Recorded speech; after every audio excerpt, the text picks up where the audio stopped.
This week we all read Wild by Cheryl Stray with Kat as the discussion leader. Ani, thanks for driving the kids to soccer practice this week. Hope I didn't interrupt your reading time. Of course, anytime. I hope it was okay. I took them out for ice cream afterwards. Kat, I saw on Instagram that you and John had your anniversary this weekend. Yeah, we drove up the coast and I made John listen to Wild on tape. Did anyone find any background info on the book? Yeah, I did. Okay, so Cheryl Stray had the #1 New York best time-selling book called Wild. Wild was chosen by Oprah Winfrey as her first selection of the Oprah Book Club 2.0. At age 6, she moved with her family from Pennsylvania to Chaska, Minnesota. Her parents divorced soon after.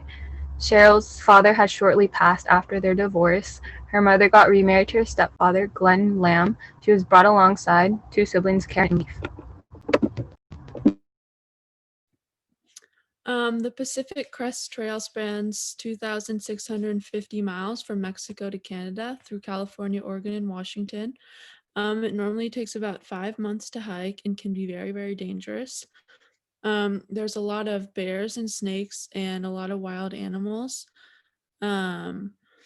There's also a chance of potential heat stroke, hypothermia, and I read that somebody drowned while on the trail. So there's a lot of different things that can happen at any point, and the trail is pretty unforgiving. Cheryl's mom unfortunately lost her battle to cancer.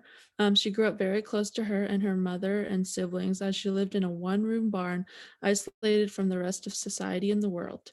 This brought her family together and they became pretty close when her mother passed away, but each of them reacted in different ways. So after her mom died, Cheryl kind of spiraled downhill and everything went downhill. She ended her marriage with Paul and she started seeing a man named Joe who is a heroin addict, and she soon became addicted to heroin, and she kind of used it to like block out the world and her mom dying, but it led to her making a lot of bad decisions. All right, so we'll just kind of start out with the plot of the book if everyone needs a little refresher. So Stray began the book reflecting on different anecdotes, all having something to do with why she went on the Pacific Crest Trail. She talks about her childhood and family and how she never really had a dad figure in her life. She talks about her mom and how they were so close that they even went to college together. There's mention of her husband Paul and how once her mom got sick, things started to break apart and fall down in their marriage until her mom died and Cheryl pretty much fell off the wagon. She begins sleeping around with meaningless, broken guys and starts experimenting with illegal drugs such as heroin. All this is happening until she sees the guidebook for the Pacific Crest Trail, which would be the voyage that worked her through her grief and agony to lift her up from the mourning and loss of her mother and dysfunctional relationship with Paul.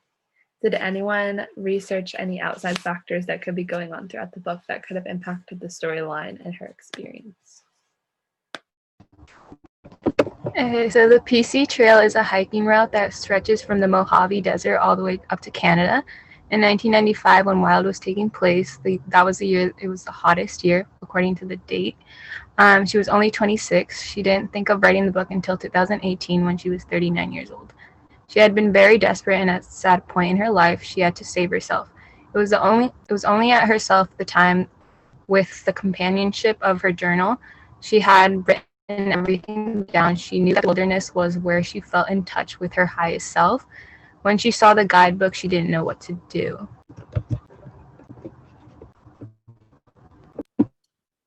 So a lot of the time, hiking can be seen as a male-dominated sport, I guess, or that's kind of what I think about it like. So a lot of the time when you think of long, grueling hikes, you think of big, strong men hiking them, and you probably think that they'll be okay on the trail, and there's nothing for them to be scared of because they're men. But for female hikers, there's often additional mental hurdles to overcome on trails. So most women are taught that being alone is unsafe and dangerous. And from an early age, they are encouraged to travel in groups to to different places, and they quickly learn that walking on the side of the street by ourselves can attract unwanted comments or behavior from men. Um, so in the book Wild, Cheryl straight hikes the PCT on her own. She's scared and often wants to give up, but she knows she has to accomplish it for herself. So Cheryl has encouraged other women to go out and hike on their own and show everyone else that they can do it, and they are strong enough to face challenges that a lot of people think only men can.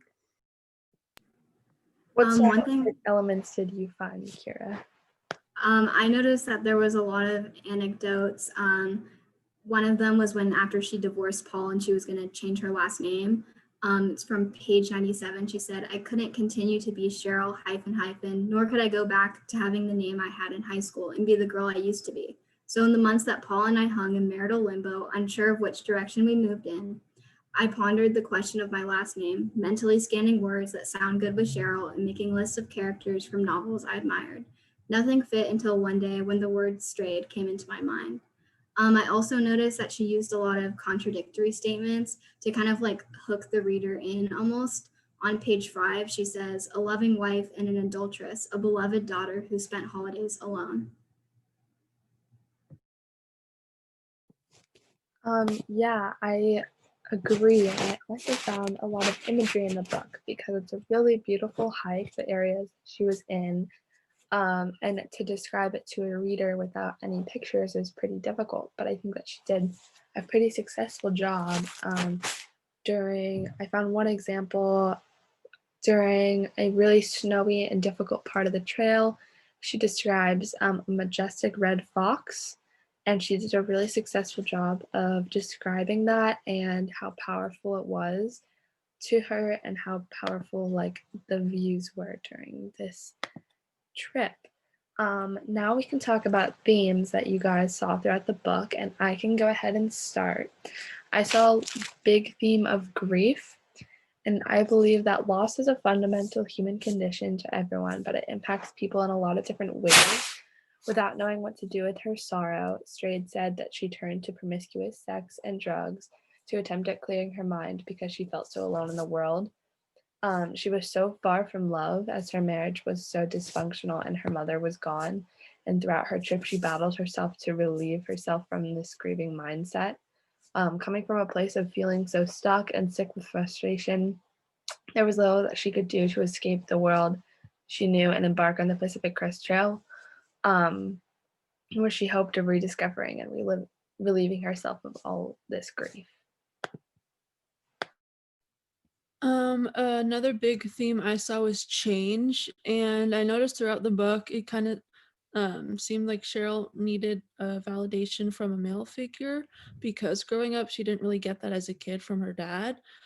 And she felt like she wasn't worthy and good enough. So she's her whole life I feel like she's kind of been chasing that feeling of feeling worthy and good enough. So um, when she first saw someone on the trail, and his name was Greg, she thought of him as her guiding star, and she was inspired by his faith in her. So I think all that kind of made her feel more confident, and she found that validation that she kind of needed to keep going and hiking. So I think that helped her a lot.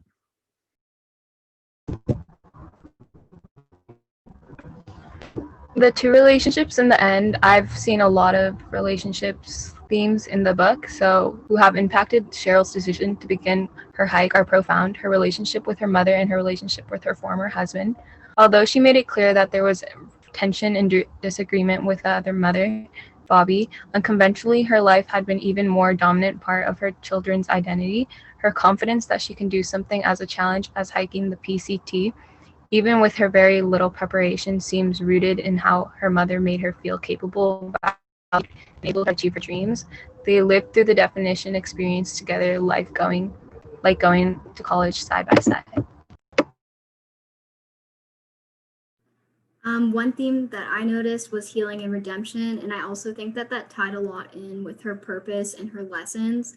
At the first part of the book, she kind of desperately clung on to the idea of redeeming herself from all of her choices. She said, I had to change the thought, and this was the thought that drove me in those months of planning. not into a different person, but back into the person I used to be, strong, responsible, clear-eyed, driven, ethical, and good.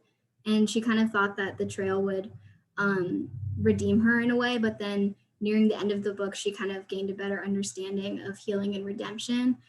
She had to change her focus more to surviving rather than ruminating, which kind of fostered her healing. I think her biggest moment of change was on page 258 when she asked for some rhetorical questions.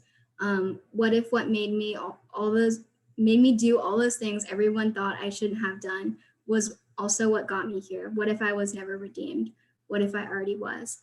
And I think that she's just like her purpose and the lessons she learned was that she kind of wanted to leave the reader with the idea that we don't need to be redeemed from our mistakes and they're the foundation of our healing.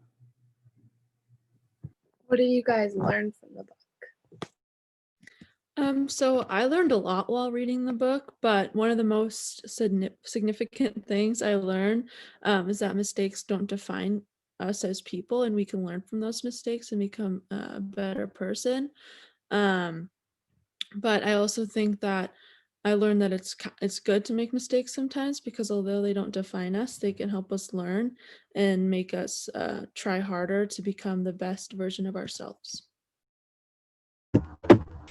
A life-changing lesson I personally learned was when you reach your goals is by moving in the direction of your destination. Cheryl's journey to complete a 10,000 hike was a challenge, but she made it through it by the end, and she was constantly moving in the direction she wanted to go. I cannot personally do that, but she did it in the end. So essentially, she reached her destination by putting one foot in front of the other time and time again. By taking one step at a time, she eventually reached her destination. Who do you think should read this book? I think anyone could benefit from reading the book to be able to learn that we can make change in our life even after our lowest points. I think in particular, like people that have suffered any trauma or make decisions that they regret would benefit from reading this. In my opinion, people that are avid backpackers or into the outdoors would become frustrated and kind of cringe at reading Cheryl's inexperienced mistakes.